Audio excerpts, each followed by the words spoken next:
So, kailangan naming palitan, otherwise, hindi kami lagyan ng kuryente ng aming power distributor. Ang require ng power distributor na breaker ay RCCB or the Residual Current Circuit Breaker.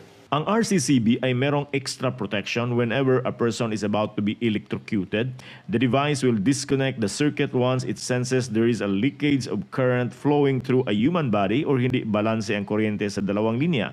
Meron din ibang klaseng residual breaker. Ito yung RCBO o Residual Current Operated Circuit Breaker with overcurrent protection.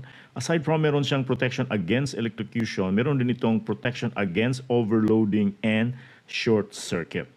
Ang setup ng aking dalawang main panels ay RCCB as main breaker as required by the power company. Din yung mga sub-breakers sa baba ay MCB or Miniature Circuit Breaker.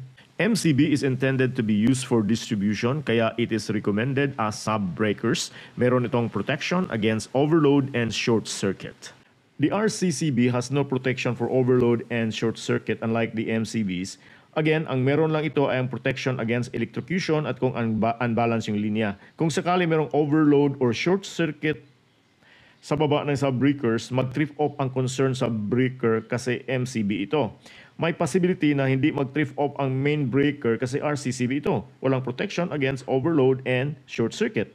So for example, mag-trip off ang sub-breaker for the kitchen outlets dahil merong overloading or short circuit, the main breaker is still up kasi RCCB. So as a result, on pa rin yung ibang circuit sa bahay natin, like meron tayong ilaw, then meron pa rin outlet, gumagana pa rin yung ibang outlet, at saka yung ref, at saka yung iba. Ang kitchen na ang off. Okay, ito lang yung ang nag-trip off.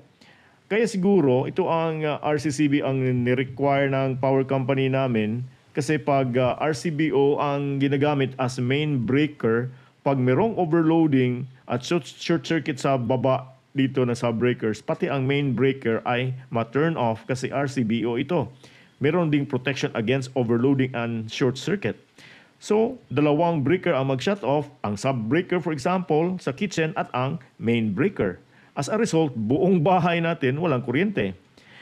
Kung meron ding electrocution na magaganap sa baba or unbalance ang load sa kitchen, mag-shut off din ang RCBO kasi pareho din ito ng RCCB.